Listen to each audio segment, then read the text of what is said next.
Hi hello ನಮಸ್ಕಾರ ಸ್ನೇಹಿತರೆ. ಇಲ್ಲಿ ಭಾರ್ಗವಿ ಮತ್ತು ಅರ್ಜುನ್ ಇಬ್ಬರು ಕೂಡ ಜೊತೆಗೂಡಿ ಸಂಧ್ಯಾ ಸಾವಿಗೆ ನ್ಯಾಯ ಕೊಡಿಸ್ಬೇಕು ಅಂತ ಮುಂದಾಗ್ತಿದ್ದಾರೆ.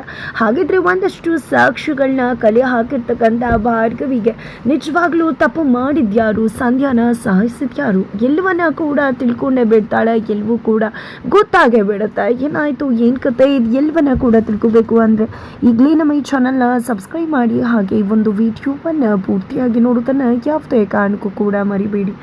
ಇಲ್ಲಿ ಅರ್ಜುನ್ಗೆ ಯಾವುದೇ ಕಾರಣಕ್ಕೂ ಕೂಡ ವಿಕ್ಕಿ ಜೊತೆ ರೀತು ಮದುವೆ ಮಾಡಿಸೋದು ಇಷ್ಟ ಇರಲಿಲ್ಲ. ಆದರೂ ಕೂಡ ಇಲ್ಲಿ ವಿಕ್ಕಿ ಜೊತೆ ರೀತು ಮದುವೆ ಫಿಕ್ಸ್ ಮಾಡ್ತಾರೆ ಅರ್ಜುನ್. ಅದಕ್ಕೆ ಕಾರಣ ರೀತು ಹೇಳಿದಂಥ ಆ ಒಂದು ಮಹಾನ್ ಸತ್ಯ. ಆ ಒಂದು ಸತ್ಯ ಕೇಳದೆ ಅರ್ಜುನ್ ಬೆಚ್ಚಿ ಬೀಳ್ತಾರೆ, ತಂಗಿ ಮೇಲೂ ಕೂಡ ಕೈ ಮಾಡ್ತಾರೆ. ಅದಕ್ಕೆ ಕಾರಣ ರೀತು ಪ್ರೆಗ್ನೆಂಟ್. ರೀತು ವಿಕ್ಕಿಗೆ ಪ್ರೆಗ್ನೆಂಟ್ ಆಗಿದ್ದಾಳೆ ಅನ್ನೋ ವಿಷಯ ಗೊತ್ತಾಗಿದೆ ತಡ ಅರ್ಜುನ್ನ ರೀತು ಮದುವೆನ ವಿಕ್ಕಿ ಜೊತೆ ಫಿಕ್ಸ್ ಮಾಡಿಸ್ತಾರೆ. ಇಲ್ಲಿ ಎಂಗೇಜ್ಮೆಂಟ್ ಕೂಡ ಇದೆ. ಬಟ್ ಇಲ್ಲಿ ರುದ್ರ ಅವರಾಗಲಿ ಜಯಂತ್ ಆಗಲಿ ಯಾವುದೇ ಕಾರಣಕ್ಕೂ ಕೂಡ ರೀತು ಮದುವೆಯನ್ನು ವಿಕ್ಕಿ ಜೊತೆ ಮಾಡಿಸೋದಕ್ಕೆ ಒಪ್ಕೋತಾ ಇಲ್ಲ.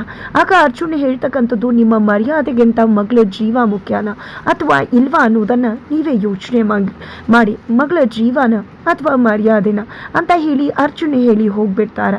ತದನಂತರ ಜಿ.ಪಿ. ಪಾಟೀಲ್ ಅರ್ಜುನನ್ನು ಹಾಡಿ ಕೊಂಡಾಡ್ತಾರೆ.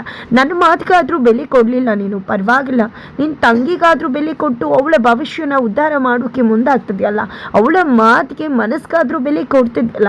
ಆದರೂ ಕೂಡ ಜಯಂತ್ಗೆ ನಾನು ತುಂಬ ಬಾರಿ ಹೇಳಿದೆ, ಆದರೆ ನನ್ನ ಮಾತನ್ನು ಕೇಳದೆ ಇರೋನು ನಿನ್ನ ಮಾತನ್ನು ಕೇಳ್ದಾನೆ. ಕೊನೆಗೂ ರೀತು ಮದುವೆನ ವಿಕ್ಕಿ ಜೊತೆ ಫಿಕ್ಸ್ ಮಾಡಿಸ್ತದ್ಯಾ, ಖಂಡಿತ ಖುಷಿ ಆಗ್ತದ ಅಂತ ಜಿ.ಪಿ. ಹೇಳ್ತಾರೆ. ಈ ಒಂದು ಮಾತನ್ನು ಭಾರ್ಗವಿ ಕೇಳಿಸ್ಕೊಂಡು ನಿಜವಾಗ್ಲೂ ಶಾಕ್ಗೆ ಒಳಗಾಗ್ತಾಳೆ.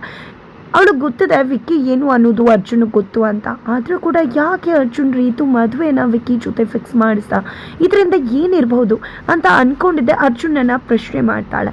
ಬಟ್ ಇಲ್ಲಿ ಅರ್ಜುನ ನನಗೆ ಹೇಳು ಪರಿಸ್ಥಿತಿಯಲ್ಲಿಲ್ಲ, ಬಟ್ ಅನಿವಾರ್ಯ ಇದೆ, ನನಗೆ ಕೂಡ ಇಷ್ಟ ಇಲ್ಲ ವಿಕ್ಕಿ ಜೊತೆ ಮದುವೆ ಮಾಡಿಸೋದು, ಆದರೆ ಏನು ಮಾಡಲಿ, ನಾನು ಕೈ ಕಟ್ಟಾಕ್ದಾಗ ಆಗಿದೆ ಅಂತ ಹೇಳಿಬಿಡ್ತಾರೆ. ಎತ್ತ ಕಡೆ ಜಯಂತ್ ರುದ್ರ ಒಪ್ಕೊಳ್ಳೋದು ಕಷ್ಟ ಆಗ್ತಾ ಇದ್ರು, ಇಲ್ಲಿ ಮಗಳು ಆದಂಥ ಒಂದಷ್ಟು ಮಾತುಗಳು ಅವರ ಮನಸ್ಸಿಗೆ ಖಾಸಿ ಆಗುತ್ತೆ. ಸರಿ ಬಿಡು, ಇನ್ನೇನು ವಾದ ಮಾಡೋದ್ರಲ್ಲಿದೆ, ಖಂಡಿತವಾಗ್ಲೂ ರೀತುನೇ ಮದುವೆ ಆಗಬೇಕು ಅಂದ್ಕೊಂಡಿದ್ದಾಳೆ ಅಂದಮೇಲೆ ಅವಳ ಹಣೆ ಬರ ಅನುಭವಿಸ್ಲಿ, ಧಾರೆ ಎರ್ದು ಕೊಟ್ಬಿಡೋಣ ಅಂತ ಅಂದ್ಕೊಂಡು ನಿರ್ಧಾರ ಮಾಡ್ಕೋತಾರೆ ತಂದೆ ತಾಯಿ. ತದನಂತರ ಕಟ್ ಮಾಡಿ ನೋಡಿದ್ರೆ ಇಲ್ಲಿ ಶಕ್ತಿ ಪ್ರಸಾದ್ ಮನೆಯಲ್ಲಿ ಎಂಗೇಜ್ಮೆಂಟ್ಗೆ ಎಲ್ಲ ರೀತಿಯ ಸಿದ್ಧತೆ ಆಗಿದೆ. ಅರ್ಜುನ್ ಮನೆಯವರು ಎಲ್ಲರೂ ಕೂಡ ಬಂದಿದ್ದಾರೆ. ಅಲ್ಲಿ ರೀತು ಕೂಡ ಹಸಿಮಣೆ ಹೇರಿ ಕೂತ್ಕೊಂಡಿದ್ದಾಳೆ.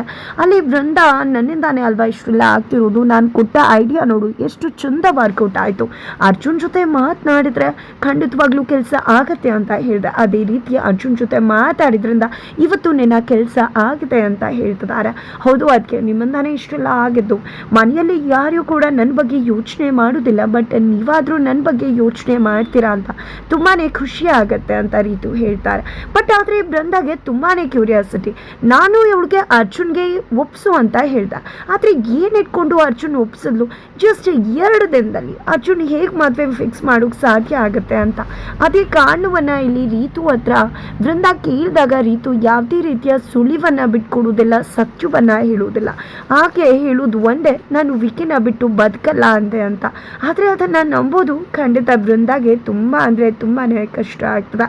ಇದರ ನಡುವೆ ಅದ ಕಡೆ ಶಕ್ತಿ ಪ್ರಸಾದ್ ಕೂಡ ಜಿ.ಪಿ. ಹತ್ರ ನಾನು ನಿನ್ನ ಮನೆ ಮಗಳನ್ನ ರೀತುನ ನಾನು ಕೊಟ್ಟ ಮಾತಿನಂತೆ ವಿಕ್ಕಿಗೆ ಮದುವೆ ಮಾಡಿಸ್ಕೊತಿದ್ದೀನಿ, ವಿಕ್ಕಿಗೆ ತಂದ್ಕೋತಾ ಇದ್ದೀನಿ, ಅದೇ ರೀತಿ ನೀನು ಕೂಡ ಕೊಟ್ಟ ಮಾತಿನಂತೆ ನಡ್ಕೋಬೇಕಾಗತ್ತ, ನೀನು ಯಾವುದೇ ಕಾರಣಕ್ಕೂ ಈ ಕೇಸ್ ರೀಓಪನ್ ಆಗದಾರೋ ಹಾಗೆ ನೋಡ್ಕೋತೀನಿ ಅಂದಿದೆ, ಅದೇ ರೀತಿ ನೋಡ್ಕೋಬೇಕು. ಜೊತೆಗೆ ನನ್ನ ಮಗಳು ಮನೆ ಸುಸಿ ಆಗಬೇಕು, ಭಾರ್ಗವಿಯನ್ನು ಮನೆ ಬಿಟ್ಟು ಓಡಿಸ್ಬೇಕು ಅಂದಾಗ ಖಂಡಿತವಾಗ್ಲೂ ನಾನು ಅನ್ಕೊಂಡಾಗೆ ಆಗತ್ತೆ. ನನಗಂತೂ ಆ ಕೇಸ್ ಬಗ್ಗೆ ಯೋಚನೆನೇ ಇಲ್ಲ, ಭಾರ್ಗವಿ ನನ್ನ ಕಣ್ಣು ಮುಂದೆನೇ ಇರೋದ್ರಿಂದಾಗಿ ಏನೂ ಕೂಡ ಆಗುವುದಿಲ್ಲ, ನಾನು ಹೇಳಿದಾಗೆ ಎಲ್ಲವೂ ಕೂಡ ನಡೆಯುತ್ತೆ ಅಂತ ಹೇಳಿದಾಗ ಅದು ಹೇಗೆ ನಡೆಯುತ್ತೆ, ಭಾರ್ಗವಿ ನಿನ್ನ ಮಾತು ಕೇಳಬೇಕಲ್ಲ ಅಂತ ಶಕ್ತಿ ಪ್ರಸಾದ ಕಾಲೆಳೆದಕ್ಕೆ ಭಾರ್ಗವಿ ಕರೆದು ಭಾರ್ಗವಿ ಮೇಲೆ ತಾನು ಯಾವ ರೀತಿ ದಬ್ಬಾಳಿಕೆ ಮಾಡ್ತಿದ್ದೀನಿ ಅಂತ ಹೇಳಿ ಜಿ.ಪಿ. ತೋರಿಸ್ತಾರೆ.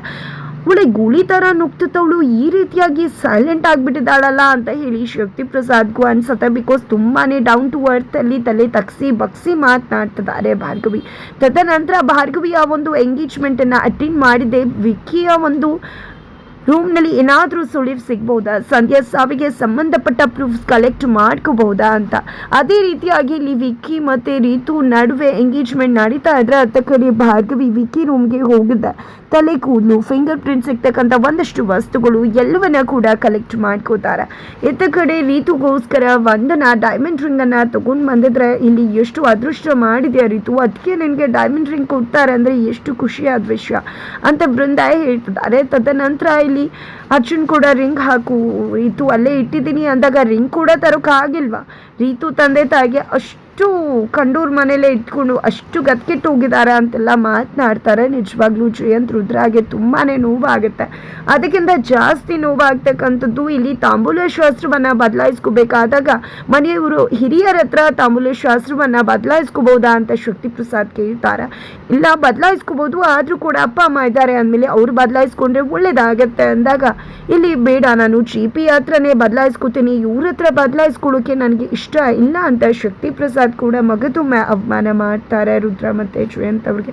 ಇದರಿಂದಾಗಿ ಎಲ್ರಿಗೂ ಕೂಡ ಮನ್ಸಿಗೆ ಬೇಜಾರ ಆಗತ್ತೆ. JP ಪಾಟೀಲ್, ನಿರ್ಮಲಾ ಪಾಟೀಲ್ ಆ ಒಂದು ತಾಂಬೂಲವನ್ನ ಬದಲಾಯಿಸ್ಕೋತಾರೆ. ಜೊತೆಗೆ ಇಲ್ಲಿ ಅರ್ಜುನ ವಿಕ್ಕಿ ಅಮ್ಮಗೆ ಸ್ವಲ್ಪ ವಿಕ್ಕಿಗೆ ಬುದ್ಧಿ ಹೇಳಿ ಹೇಗೆ ನಡ್ಕೋಬೇಕು ದೊಡ್ಡವ್ರ ಜೊತೆ ಅಂತ, ಇನ್ಮುಂದೆನಾದ್ರೂ ಬುದ್ಧಿ ಕಲಿತ್ರೆ ಒಳ್ಳೇದು ಅಂತ ಹೇಳಿ ಹೊರಗಡೆ ಬರ್ತಾರೆ.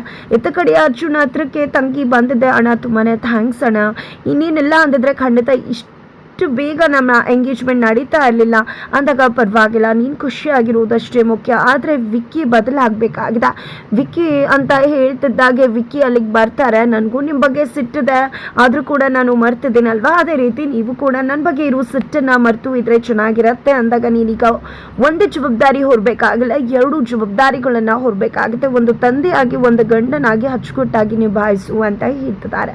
ಇದರ ನಡುವೆ ಭಾರ್ಗವಿ ಹೇಗಾದರೂ ಮಾಡಿ ವಿಕ್ಕಿ ಫಿಂಗರ್ ಪ್ರಿಂಟನ್ನು ತಗೋಬೇಕು ಅನ್ನೋ ಕಾರಣಕ್ಕೆ ಶ್ರೀಮಂತ್ ಅವರ ಹತ್ರ ಜ್ಯೂಸ್ ಕೊಟ್ಟು ಕಳಿಸಿದಾಳೆ. ಆ ಜ್ಯೂಸನ್ನು ಟಚ್ ಮಾಡಿದೆ ಬಟ್ ಕುಡಿಯೋದಿಲ್ಲ, ಬಟ್ ಆ ಫಿಂಗರ್ ಪ್ರಿಂಟ್ ಸಿಗತ್ತೆ. ಇತ್ತ ಕಡೆ ರೀತು ಆಗಲಿ ಹಾಗೆ ಅರ್ಜುನ್ ಆಗಲಿ ಯಾವುದೇ ರೀತಿಯ ಕಾಫಿ ಜ್ಯೂಸನ್ನು ಕೂಡ ತಗೊಳ್ದೇ ಇರೋದ್ರಿಂದ ಅವರ ಫಿಂಗರ್ ಪ್ರಿಂಟ್ ಸಿಗುವುದಿಲ್ಲ. ಇತ್ತ ಕಡೆ ಎಲ್ಲ ರೀತಿಯ ಪ್ರೂಫ್ಸನ್ನು ರೆಡಿ ಮಾಡಿ ಅವರು ವಿಕ್ಕಿ ರೂಮಿಂದ ಭಾರ್ಗವಿ ಹೊರಗಡೆ ಬರ್ತಿದ್ದಾಗೆ ವಂದನಾ ಕೈಗೆ ಲಾಕ್ ಆಗ್ತಾಳೆ. ಬಟ್ ತುಂಬ ಬುದ್ಧಿವಂತಿಕೆ ತನ್ನದಿಂದ ಯೋಚನೆ ಮಾಡಿದಂಥ ಭಾರ್ಗವಿ ಹೇಗೋ ಎಸ್ಕೇಪ್ ಆಗ್ತಾಳೆ. ಕೊನೆಗೂ ಸಂಧ್ಯಾ ಸಾವಿಗೆ ನ್ಯಾಯ ಕೊಡಿಸ್ಬೇಕು ಅಂತ ಮನೆಯಲ್ಲಿ ಅರ್ಜುನ್ ಮತ್ತು ಭಾರ್ಗವಿ ಮಾತನಾಡ್ಕೊತಿದ್ದಾರೆ. ಇಲ್ಲಿ ಯಾವುದೇ ರೀತಿಯಲ್ಲೂ ಕೂಡ ಭಾರ್ಗವಿ ಮುಂದುವರಿಬಾರ್ದು, ಆಕೆ ಮತ್ತೆ ಕೋರ್ಟ್ಗೆ ಹೋಗಬಾರ್ದು, ಆ ರೀತಿ ನೋಡ್ಕೋಬೇಕು ಅಂತ ಹೇಳಿ JP ಪಾಟೀಲ್ ಬೃಂದಾಗೆ ತಿಳಿಸ್ತಿದ್ದಾರೆ.